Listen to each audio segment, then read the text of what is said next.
Good morning, brothers. Today we're going to speak about John Milton. John Milton, regarded in our days as second only to Shakespeare. So he's a great foundational poet in English language, regarded in his days and all through the 16 and the 1700s like the greatest poet in English. It was only in the late 1800s that Shakespeare surpassed Milton, but definitely he's a great figure in English literature, and I hope today we're going to clarify why, or at least give some insights into the greatness of Milton's legacy. However, since the ending of my lecture on Cervantes was a little abrupt, I just want to polish a little my ending, and then I will continue completely dedicated to Milton. So, I'm going to speak a little about Cervantes and then continue with Milton. Okay, in 1592, Miguel de Cervantes worked as a tax collector. Sometimes, I don't know how many times. I think maybe 2 times. So it was not many, but it was more than once. His accounts didn't match, and he was imprisoned because the tax he had collected didn't go well.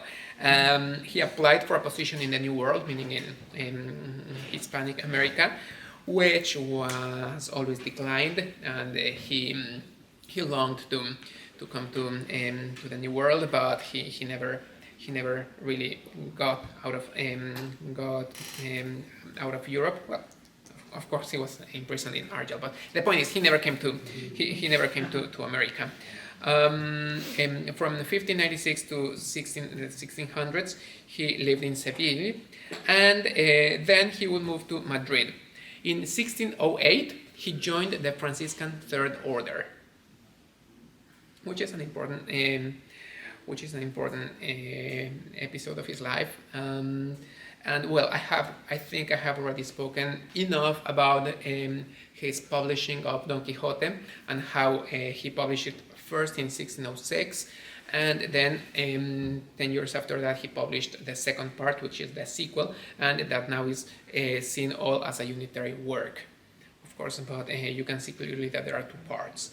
And he himself is fully aware of that, and he makes references to the first part in the second part, so that is very clear. In his testament, Miguel de Cervantes asked to be buried in the convent of the Barefoot Trinitarians, those who had helped pay for his ransom. And then some renewals in the convent made it in such a way that his remains were lost. So yeah, that was in the late 1600s, and we never knew where the body of Miguel de Cervantes laid until 2015. So that's very recent in time. A casket was found precisely there in the convent of the Trinitarians with the inscription MC, okay, which, according to some, well, those could very well be the initials of Miguel de Cervantes. Besides, those bones, those remains, show wounds consistent with the gunshots that Miguel de Cervantes had received during the Battle of Lepanto.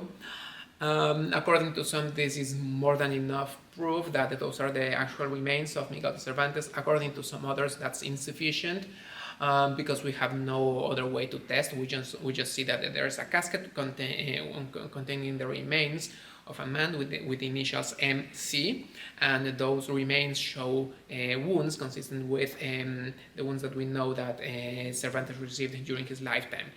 Anyway, that's the status of the remains of Miguel de Cervantes in our days. And as part of his legacy, besides Don Quixote, of course, we have 20 plays, which were not successful in his lifetime. Now, in honor of Cervantes, of course, they are highly regarded. And during El Festival Cervantino in Mexico, in Guanajuato, An entire week is dedicated to honor this plays every year. Every year there's the Festival Cervantino, and these short plays by Cervantes are represented in Mexico. He lived and he died. I'm sure he didn't know the impact Don Quixote would have. No, and actually he didn't regard it as his greatest novel. For him, his greatest novel was La Galatea. It's a pastoral novel published in 1585, so way before Don Quixote. 1585, he published La Galatea. And by the way, when the barber and the priest come to Don Quixote's library and they find all the books on chivalry, they start putting them and placing them in the courtyard to be burned, but they find La Galatea by Miguel de Cervantes, and they say, okay, this one can be spared. So he spares his own book in Don Quixote, and in it he states that La Galatea is still awaiting a second part, so they don't burn it because they are still waiting to see how the second part of La Galatea would turn out, which never came out. So Cervantes died without ever writing the second part or the sequel to La Galatea, which, as I said, is that which he regarded as his greatest novel. The exemplary novels also, he published exemplary novels. He calls them exemplary because they are like patterns or templates that can help to understand, and I don't know, there are many titles like The Dialogue of the Dogs, and Rinconete y Cortadillo, and La Gitanilla, La Ilustre Casada, and so on. So there are many other novels written by Cervantes, but of course they all fade into obscurity before the radiance of Don Quixote. Right. Yes? When did he die? 1606. Sorry, 1616. Sometimes you will find the 23rd of April. You'll find that it's the 23rd of April of 1616, which is exactly the same day Shakespeare died. Yes, but that's like an urban myth, because in England and in Spain they were following different calendars, so they both died according the 22nd or the 23rd of April of 1616, but in England they were following the Julian calendar. In Spain they were following the Gregorian calendar, which are like 10 or 12 days apart. Okay, yeah, he died in 1616. His legacy. I think I've spoken quite extensively about his legacy and how he was received during throughout the centuries, and how each age has received Don Quixote in a different way. In his days, it was received as a great comedy, and maybe just that. Yeah, hardly anyone regarded it as anything other than a great comedy, which in itself is already very influential, because I compare it with Shrek. Yes, Shrek. Shrek came out in the early 2000s, and after Shrek, all the industry of entertainment was revolutionized. Nobody ever thought again about making a movie about fairy tales. That which was common before Shrek, and everyone came up with fairy tales, and that was like the product of Walt Disney, always making fairy tales like Snow White and Cinderella and so on. After Shrek, nobody ever came to do something like that. Maybe we had to wait like 2 decades to get something like Frozen, and of course that is the first kind of fairy tale movie that we saw after Shrek, and of course it's very, very refashioned, and it's a very different style that doesn't fit in any way the pattern of the mockery of Shrek. Right, that's why. So in the same way, after Don Quixote, all the chivalry genre faded into complete obscurity. So that's what Cervantes did in his time.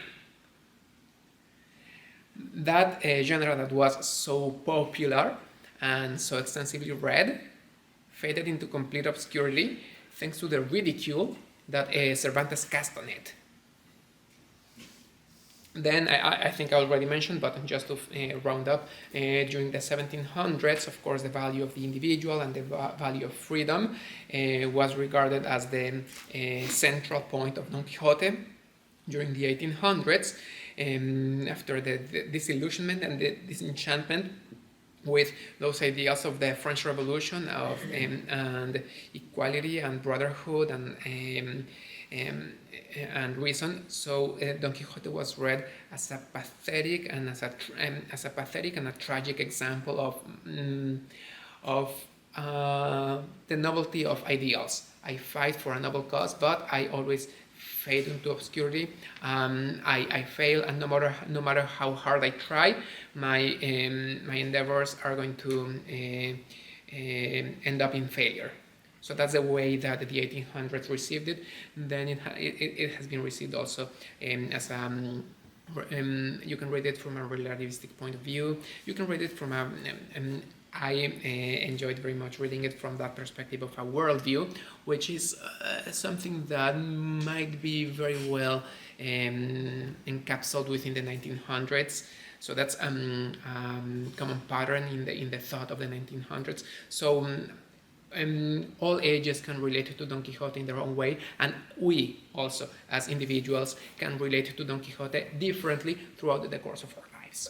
So yes, definitely it's a great work. John Milton. I'm going to speak about Paradise Lost.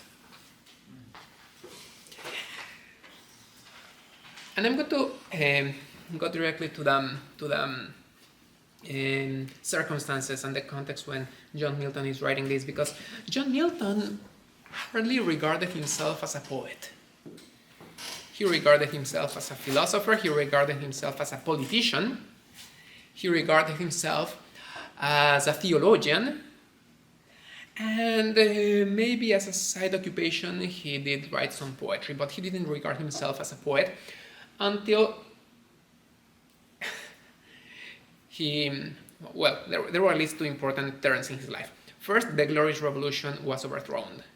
He was favorable to Oliver Cromwell, and that, which, as far as I know, is the only attempt to institute a republic in England, that failed.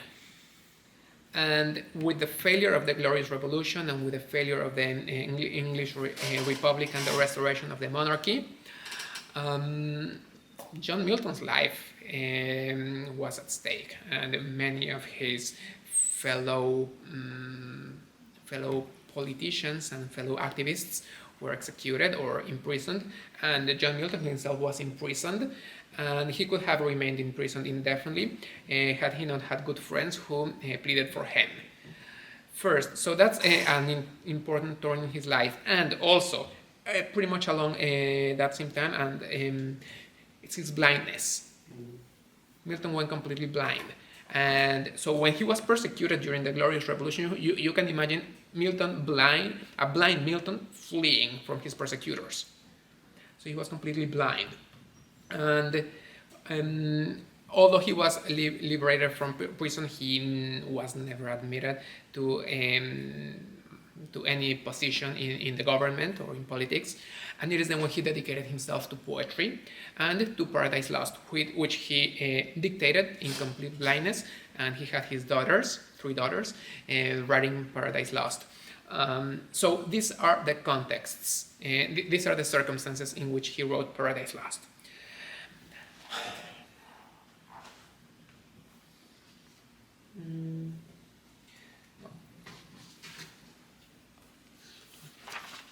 Okay, Paradise Lost, where it is.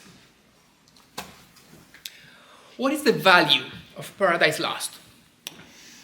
It's up to you to judge whether he achieved his end, because he wanted to bequeath a national epic to England. He wanted to bequeath a national epic to England, a foundational epic. Just like Homer was the foundational poet for Greece, Virgil became the foundational poet for the Roman Empire, and You can also see how some other epic poems like Torquatus, liberated Jerusalem, become foundational epics for their own languages. He wanted to write a foundational epic for England because at that time England didn't have a foundational epic, and I do not want to. I do not want, because I can't give a judgment on this whether he achieved it. According to Tolkien, for example, he didn't achieve it, and it was he, Tolkien, who had to give England its literary foundation. Okay, so Tolkien's stories intend to become the foundational mythology for England. Okay. According to some others, Milton did achieve his purpose. So why is this an epic? Let's begin with that question. Why is this an epic? First, like all epics, it begins in medias res, in the middle of affairs. Yes. So think of Homer. Think of the Iliad. He doesn't tell us, well, once upon a time there was this prince whose name was Menelaus, and he was married happily to this lady who was Helen, and she was abducted by Paris, and that started the Trojan War. No, that's not the way Homer does things. With Homer, we begin immediately in the 9th year of the Trojan War. Okay, so he assumes we know what was happening before, and if we don't know it, he will clarify it on the go, but we begin in medias res. Right? Same thing with Virgil. He doesn't tell us, well, you know, Aeneas was the son of Anchises and Aphrodite, and they were very happy, and they lived in Troy until the Greeks came, and they had to flee. No, he begins right in the middle of things with a storm. That's how Virgil begins. In later epics like Moby Dick, we also find a beginning in the middle of affairs, in the middle of things, in the middle of matters, what in Latin is called in medias res. So that is a characteristic of all epic poems. And that's what we have also in Paradise Lost. We begin in medias res. Then, speeches. That's another characteristic of epics. And think of the speeches of Achilles, think of the speeches of Agamemnon, think of the speeches of Nestor, think of the speeches in the Aeneid, think of the speeches of Aeneas, of Turnus. They all have their grandiloquent speeches, and that is something that we will also find in Milton's Paradise Lost.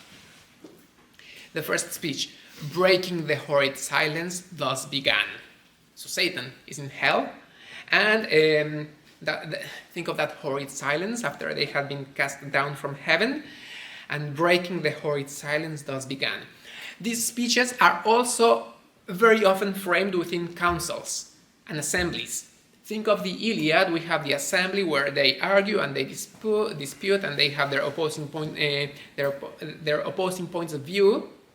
And we also have the councils, and we also have the assemblies, some of them in hell, meaning the devils and their generals, and some others are in heaven. So we find those speeches that are also characteristic of epic poems. A catalogue.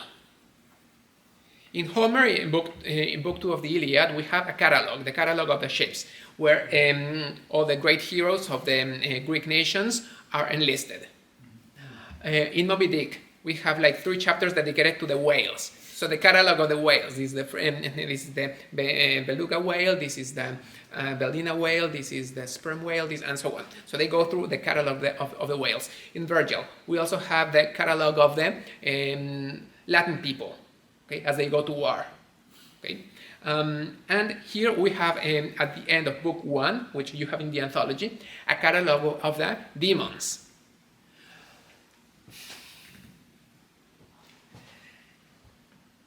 Who are those demons? Who has read it already?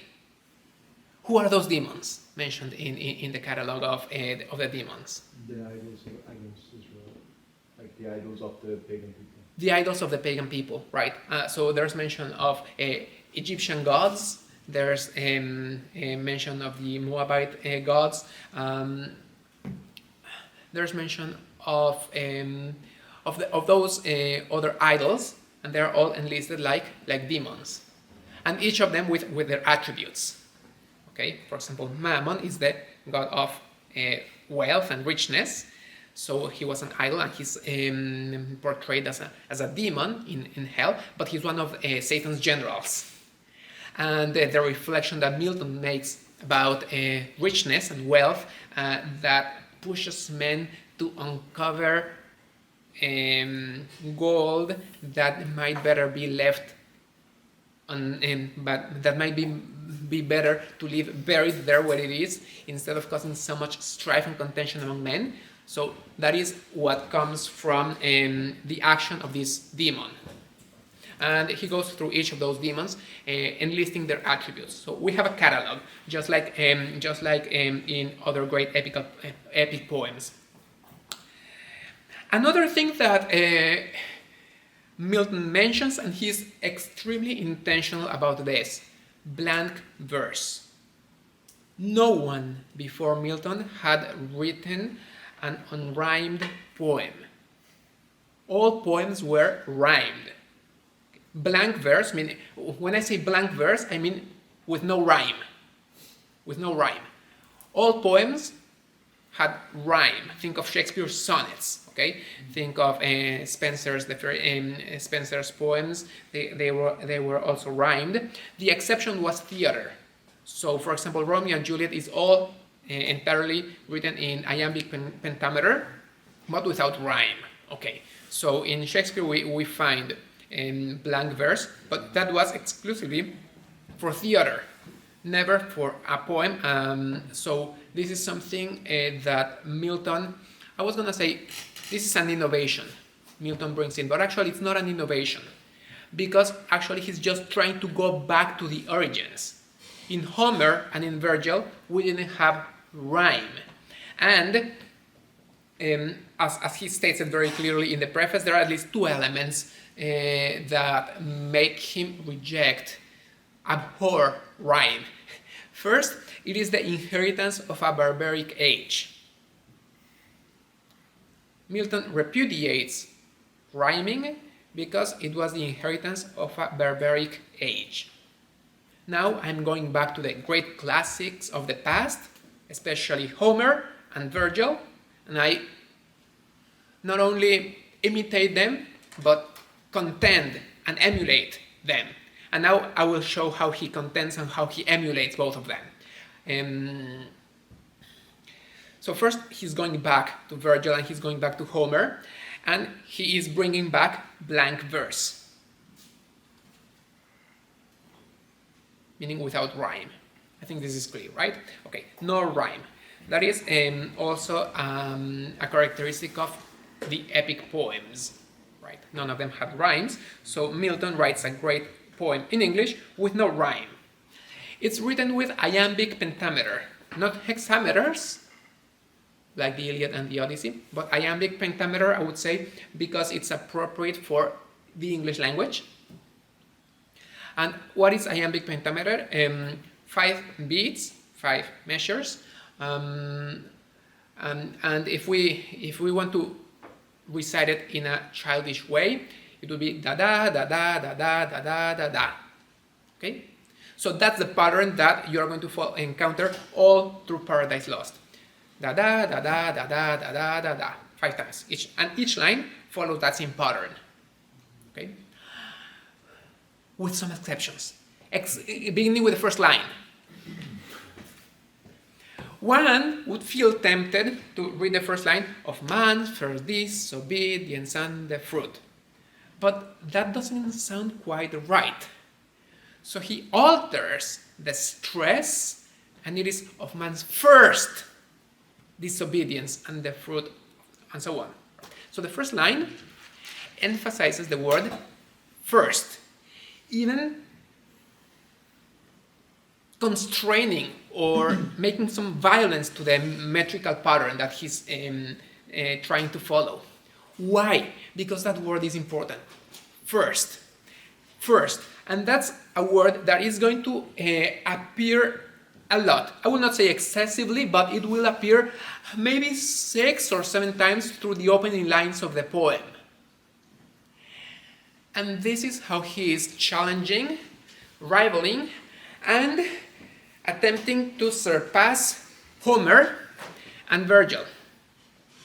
They both had bequeathed great epic poems that were foundational for a nation, the Greek nation and the Roman Empire. Milton already knew about the Americas in those times. So for him, founding Rome, founding Greece was not enough. He wants to bequeath a foundational poem for mankind as a whole. And just like in general, epic poems tend to go to some distant past, Milton goes to a past so distant that identifies itself with the beginning of time.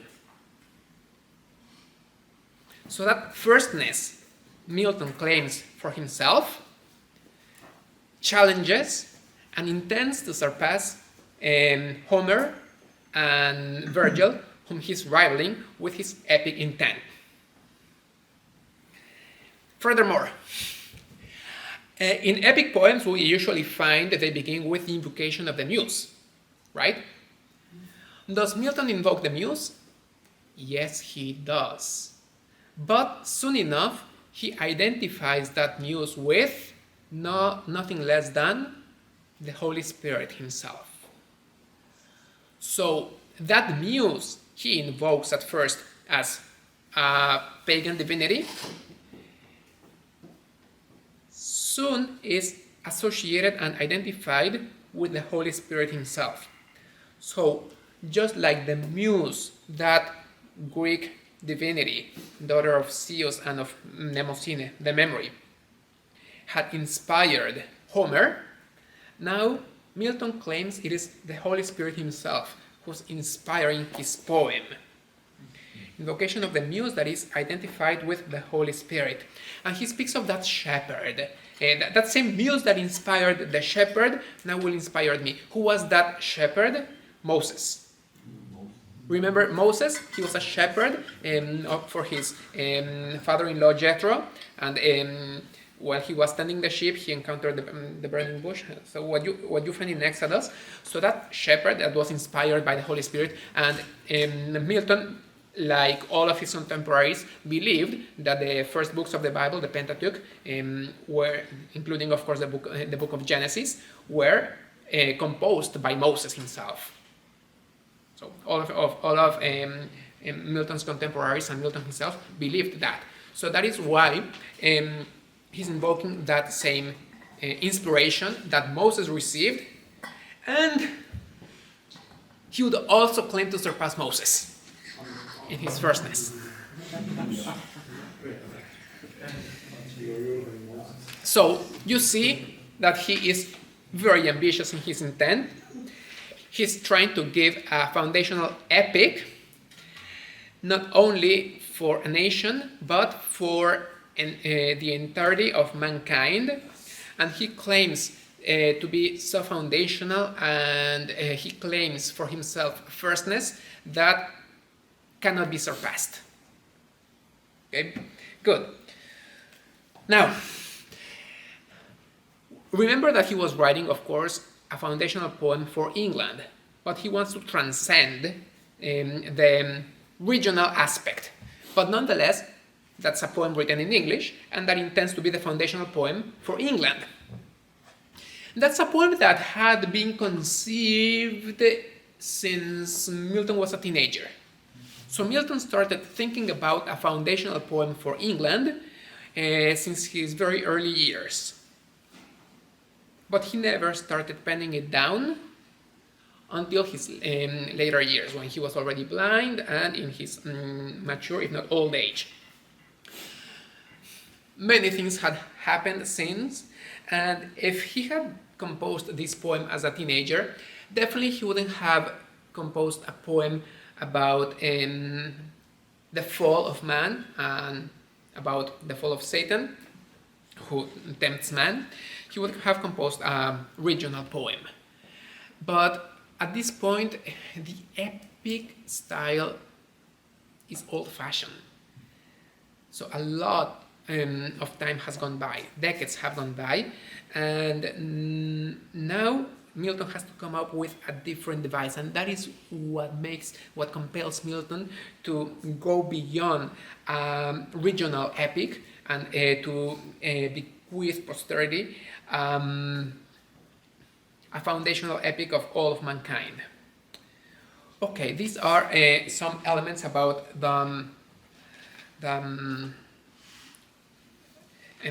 about the foundational character of Paradise Lost. Yes, brother. Just a question. So you mentioned that he had always desired to make a foundational epic for England, but do we have any clues of writing? Yes, we have sketches, and some of those sketches even were penned down into a play, not an epic, but a play.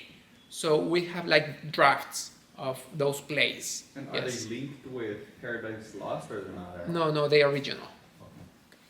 Okay. Yeah, that's how we know that from his early days. He wanted to write a great epic poem. We know it from his own sketches, we know it from his own drafts, we know it from his own writings. Maybe, I'm not sure, but we might even have it from his own testimony. And but times had changed. Okay, so many decades had gone by that now he had to adapt and come up with something new. That is why that epic that he didn't get to write, and maybe that was because he was also too busy with many other things. Remember that I mentioned Milton didn't consider himself a poet. Now we are studying him as a great poet, but he regarded himself as a politician. He regarded himself as a politician and as a philosopher, especially when it comes to philosophy. Don't think too much about being and essence. He was thinking about a political philosophy. And one of his most influential treatises was Iconoclastes. What is icon in Greek? Image. Clastes, to break. Okay, so the breaker or the destroyer of images. And who was the image? The king himself. So he advocates for regicide. He favored the execution of King Charles. Yeah, that's what happened during the Glorious Revolution. You can delve into English history because it's very interesting. That I think that was something that prevented any further revolutions in England. So during all the age of the revolutions in Europe, we don't have any revolution in England, except for the American Revolution, which is a paradox because the American Revolution is a revolution against the only non-absolute monarchy in England. They were all absolute monarchs, but Americans rebelled against a parliamentary monarchy. Okay. So those are interesting paradoxes of history, but this is literature course. Okay. Another element that is important for us to consider. There's also a tragic element. It's not a tragedy, but there's a tragic element. And this tragic element is pervasive. And Satan can be regarded, first of all, as the main character. Therefore, he's also regarded as the tragic hero. A tragic hero who lacks redemption. I don't completely agree with this view, although I don't completely disagree, but I think that sometimes one-sided view might be presented. Nonetheless, I present this view because it's common in scholarly writings, and you are going to find it more than once. Hamartia. That concept that in New Testament Greek is understood as sin, in classical Greek was understood as a failed attempt, like miss the aim, not hitting the target. Okay, so it's a mistake. It's a tragic flaw, a miscalculation. Definitely not a sin, not a perverse action that comes from a twisted will. Right? That's what we understand as sin. Okay, in classical Greek, hamartia can mean sin, but in a very restrained context.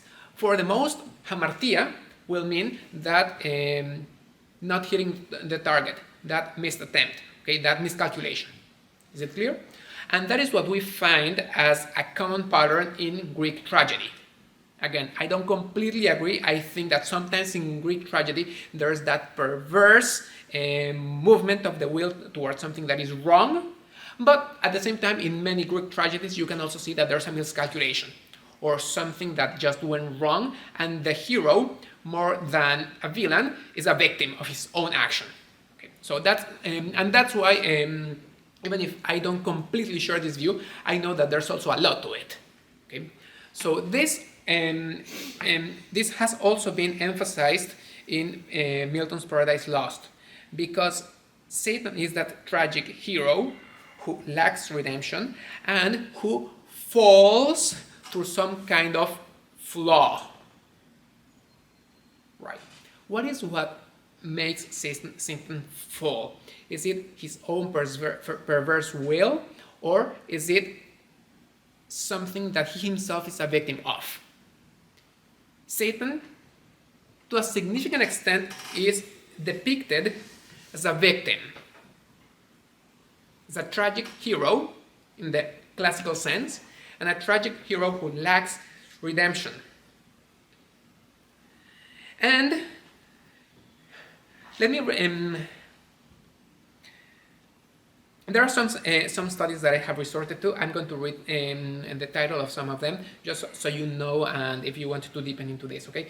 Sympathy for the Devil by Romy van Luling, 2019. The Satanic Sublime in Paradise Lost by Kelly Lettonen, 2019. Angela Layton, Shelley and the Sublime, 1984. Barbara Lewalski, A Companion to Milton, 2001.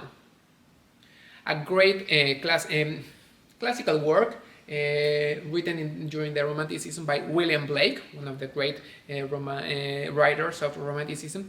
The Marriage of Heaven and Hell. William Godwin. Who was William Godwin? Mary Shelley's father. Of course, her name was Mary Godwin, but when she married Percy Shelley, she was named Mary Shelley, the author of Frankenstein. She wrote Frankenstein when she was 18. We'll see it in the coming course. Yes. An Enquiry Concerning Political Justice, 1793. And then Percy Shelley, Mary Shelley's husband, who gave her last name, A Defense of Poetry. And these studies, I know that sometimes when we resort to studies, we resort to very recent bibliography, but this also indicates how influential Milton was during Romanticism, during the late 1800s. During the early 1800s, the late 1700s. Edmund Burke, A Philosophical Inquiry into the Origin of Our Ideas of the Sublime and the Beautiful. Okay, and in Percy Shelley, in A Defense of Poetry, page 57, says, "Tragedy delights by affording a shadow of the pleasure which exists in pain." Tragedy delights by affording a shadow of the pleasure which exists in pain. And that is the delight and the sympathy that Milton builds. And the reader will find some kind of sympathy with the devil. That's the first element. Okay? Therefore, also some antipathy will be created against God himself. God is going to be regarded as the tyrant who cast down Satan from heaven. In addition, we also find some elements that are very influential during Romanticism, like the sublime. as far as I know, the sublime is a concept that had not been so delved into and so elaborated until the late 1700s. In philosophy, with Kant and the criticism of the critic of judgment, there are some things that we cannot utter with words. There are some things that we cannot. There are some things that we cannot process through our rational minds, but nonetheless, they are beautiful, they are appealing, they are appalling, okay, and they can inspire some kind of dread, they can inspire awe, they can fascinate at the same time. So that sense of dread, that majesty, that power, that grandiosity, that is not necessarily rational, is the sublime. And we find plenty of sublime instances in Paradise Lost. Let me give you just a few. For example, in book 1 that you have in the anthology, he, above the rest, in shape of a gesture proudly and eminent, stood like a tower. His form had yet not lost all her original brightness, nor appeared less than archangel ruined, and the excess of glory obscured, as when the sun new risen looks through the horizon in misty air. So that's the description of Satan that is described as something majestic. Or when it comes to death, death itself is described if shape yes, exactly, here, book 2. If shape, it might be called that shape had none distinguishable in member, joint, or limb. So death cannot be described, but by this simple fact of stating that it cannot be described, he has already conveyed an idea that inspires horror and dread. Or in book 5, line 800, and look for adoration and the abuse of those imperial titles which assert our being are ordained to govern and not to serve. This is Satan's punishment. Satan, in spite of himself, becomes that which he abhors the most. Satan rebels against a tyrant. He rejects the figure of a tyrant, and in spite of himself, Satan becomes a tyrant to all of his subject demons. Here's another line that speaks also about the sublime. The dismal situation waste and wild, a dungeon horrible on all the sides, as one great furnace flamed, yet from those flames no light but rather darkness visible, served only to discover sights of woe, regions of sorrow, doleful shares, where peace and rest can never dwell, hope never comes, that comes to all, but torture without end, still urges and fiery deluge fed, with every burning sulfur unconsumed. Line 60. The description of hell is also dreadful, and it also inspires that theory of the sublime. Okay, I'm about to finish because we're running out of time. Quick question. Why, of all the possible fictional characters or real characters or biblical characters, of all the wide, vast array of characters that Milton had at his disposal, why did he choose Satan himself as his tragic hero? A quick answer could be he understood that human complexity has no redemption. And I've seen, it's not something I'm making of myself, it's something I've read in some studies, which I can validate. Yes. That may be one of the reasons why. But if you ask me what I think, the Glorious Revolution. Milton's rage, Milton's resentment, Milton's desperation could only find an equal in Satan himself. His despondency, his wrath, his dejection and his resentment, and all those bitter feelings he was experiencing after the Glorious Revolution had failed and monarchy had been reinstituted, could not be described by any image other than that of Satan and that of hell itself. That is what I think.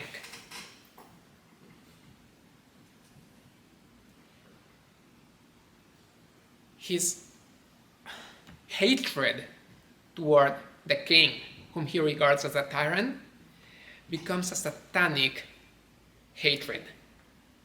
And that is why I think that Milton finally identifies himself and identifies his feelings with those of hell. Okay, that's what I think. It was definitely very influential and the most influential poem all through the 1600s and the 1700s. During the 1800s it was also very influential, especially when it comes to the theory of the sublime. Although some started criticizing it as if it were stuffy and maybe it's just grandiloquence and greatness and majesty, but devoid of that romantic passion. So times have changed, and Milton is envisioned under a new light. So in the 1800s, Milton started being criticized, although he was also regarded as a great poet. But eventually he would be overshadowed by Shakespeare. And I want to iterate, he's a great poet, even to our days. So in our days he's second only to Shakespeare in English language. But he would be obscured by Shakespeare. Of course, I've already mentioned his influence from epic poems, especially the Iliad and the Odyssey. Of course, there's also a strong influence of the Divine Comedy when it comes to Dante's Inferno. And it would be very influential, as I have already stated, during Romanticism. And maybe you will find this interesting, but just to finish, a very, very important work of the 20th century that was very influenced by Milton's Paradise Lost. Screwtape Letters. Screwtape Letters. Okay. Because again, C.S. Lewis is writing everything from the perspective of a demon. Okay, brothers, next class we're going to speak about Molière and finish the course. And if you have any questions about the course, please bring your questions to the course, because there's going to be a space for you to ask your questions, okay? Thank you.